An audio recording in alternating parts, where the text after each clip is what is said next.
बिस्मिल्लाहिर्रहमानिर्रहीम। Dear students, अस्सलाम वालेकुम। आज हम chapter number 3 which is motion and force की एक्सरसाइज के क्वेश्चंस जो हैं वो सॉल्व करेंगे। और जो शार्ट सिलेबस में गिवन है सवाल, वो सिर्फ हम वो वाले सवाल करेंगे, ठीक है। तो जो शार्ट सिलेबस में गिवन है वो हैं 3.9, 3.10, 3.11, 3.12 एंड 3.13। तो ये 5 जो हैं शार्ट क्वेश्चंस बनते हैं एक्सरसाइज के। तो हम स्टार्ट लेते हैं। हाँ जी, पहला सवाल है एक्सरसाइज का विच इज़ क्वेश्चन नंबर 3.9। यह है define impulse and show that it is related to linear momentum. तो बच्चों, पहले तो इम्पल्स के बारे में बताना पड़ेगा आपको कि व्हाट इज़ इम्पल्स। तो impulse product of applied force and time for which force acts on a body is known as impulse. SI unit इसके जो हैं वो न्यूटन सेकंड होते हैं। और मैथमेटिकली आप लिख सकते हैं I is equal to F into T. अब एफ जो है वो एम ए के इक्वल होता है, तो इसकी बजाय एम ए लगा दें। I will be equal to M A into T. From first equation of motion V F is equal to we I plus A T. और यहाँ से ए टी की वैल्यू आती है V F minus V I, ठीक है। अब ऊपर जो इक्वेशन आई थी ना, I is equal to M A into T, इसमें ए टी की बजाय जो है हम V F minus V I लगा देते हैं। तो आई किसके इक्वल आया, M A into T. This will be equal to M into A T की बजाय V F minus V I लगाएंगे और फिर एम के साथ मल्टीप्लाई करेंगे तो M V F minus M V I जो है ये आई की वैल्यू आ गई। एम वी एफ क्या है, ये फाइनल मोमेंटम है। और एम वी आई जो है इट इज़ इनिशियल मोमेंटम। तो दोनों का डिफरेंस है, मीन्स के P F minus P I जो है वो किसके इक्वल होगा, चेंज इन मोमेंटम के। तो आई हमारे पास आ गया equal to delta p which is change in momentum. It is relation between impulse and change in momentum.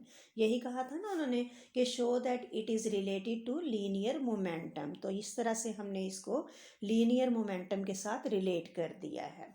ठीक हो गया, ये हो गया आपका क्वेश्चन नंबर 3.9। आप आगे चलते हैं क्वेश्चन नंबर 3.10 पे। ये है सवाल, state the law of conservation of linear momentum, pointing out the importance of isolated system, explain why under certain conditions the law is useful even the system is not completely isolated। अब सबसे पहले तो हम क्या करेंगे, state करेंगे law of conservation of linear momentum. तो total momentum of an isolated system before collision is equal to total momentum after collision. इसको हम कहते हैं law of conservation of linear momentum. This law is useful even the system is not completely isolated when external forces are smaller as compared to mutual interacting forces. For example, calculation of a gas pressure ignoring gravity। यानी जब हम pressure of a gas जो है वो calculate करते हैं तो उसमें हम क्या करते हैं, ग्रेविटी को इग्नोर कर देते हैं। आइसोलेटेड सिस्टम क्या था, ऐसा सिस्टम जो कि जिनमें जो है बाहर से कोई फोर्स नहीं लगती लेकिन वो एक दूसरे के ऊपर जो है वो फोर्सेस एक्सर्ट करते हैं। तो ये आपका हो गया 3.10 में क्वेश्चन। अब आगे चलते हैं 3.11 पे। तो 3.11 हमारा है 3.11 हमारा क्या है, explain the difference between elastic and in elastic collisions, explain how a bouncing ball would behave in each case, give plausible reasons for the fact that kinetic energy is not conserved in most cases. तो पहले क्या है, difference between elastic and inelastic collisions। तो collisions in which momentum and kinetic energy is conserved is called elastic collision। इसी तरह collisions in which kinetic energy is not conserved is called inelastic collision। ठीक हो गया। अब हमने क्या करना है, एक्सप्लेन करना है how a bouncing ball would behave in each case। तो सबसे पहले हम जो है बाउंसिंग बॉल कौन सा लेते हैं, हार्ड बॉल ले लेते हैं, ड्रॉप करते हैं उसको on a floor. from a certain height, it will rebound to its initial height when collision is elastic because ball does not lose any energy. यानी अगर तो वो अपनी पहली वाली हाइट तक जो है इनिशियल हाइट तक वापस आ जाता है तो इसका मतलब ये हुआ कि उसने एनर्जी जो है वो लूज़ नहीं की, तो काइनेटिक एनर्जी कंजर्व्ड हुई, मीन्स के ये इलास्टिक कोलिजन है।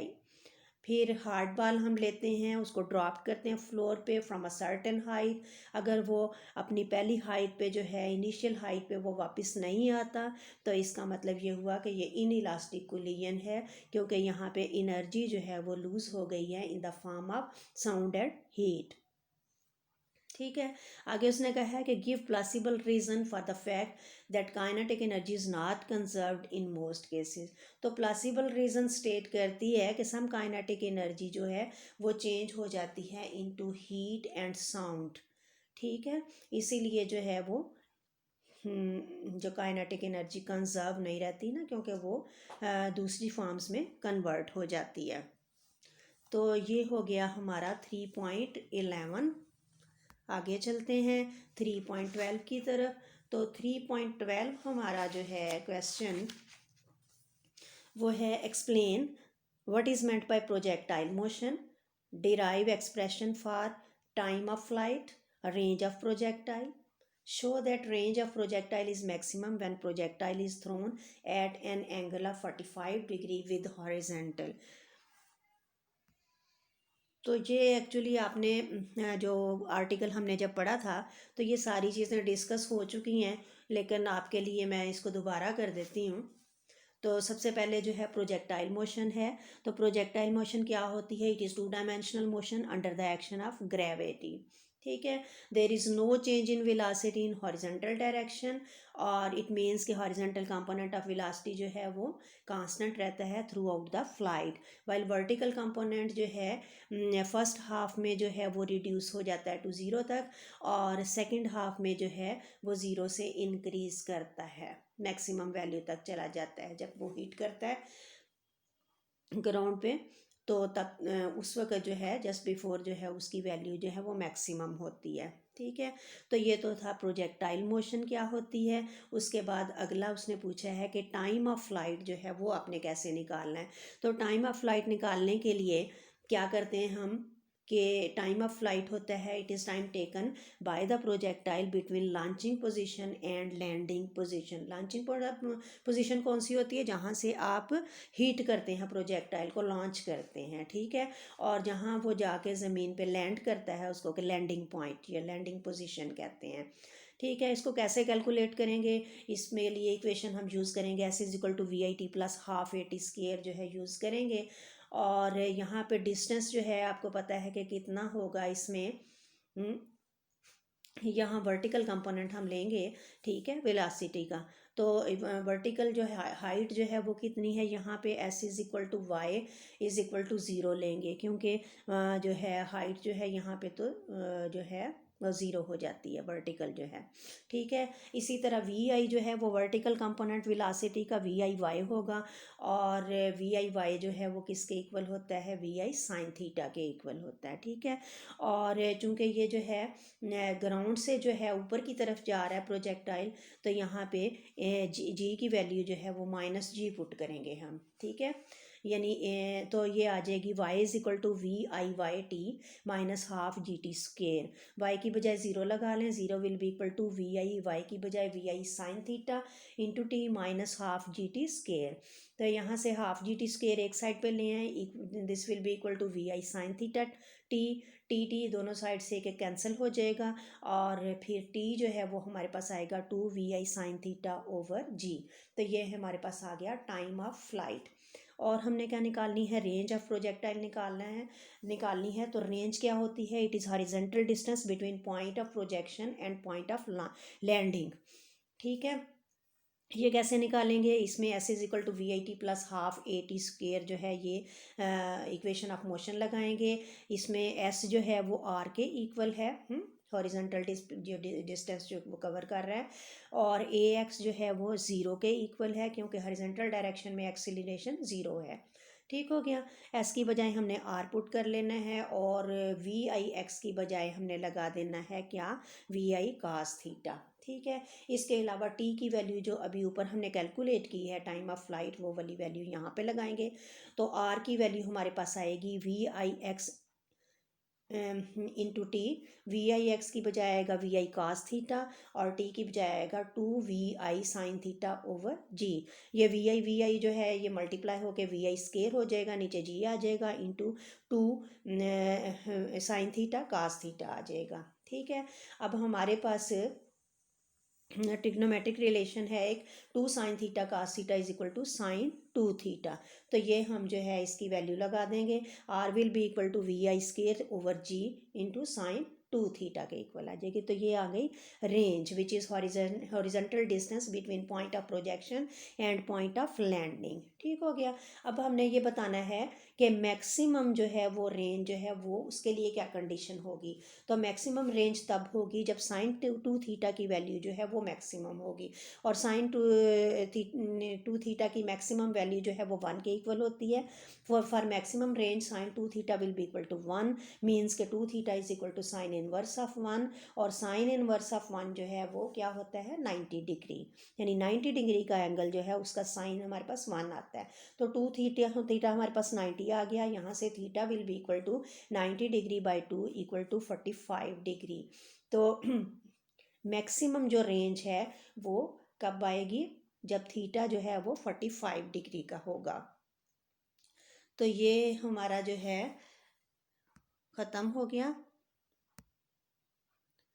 अब हम चलते हैं क्वेश्चन नंबर 3.13 पे। ये 3.12 था। ठीक है।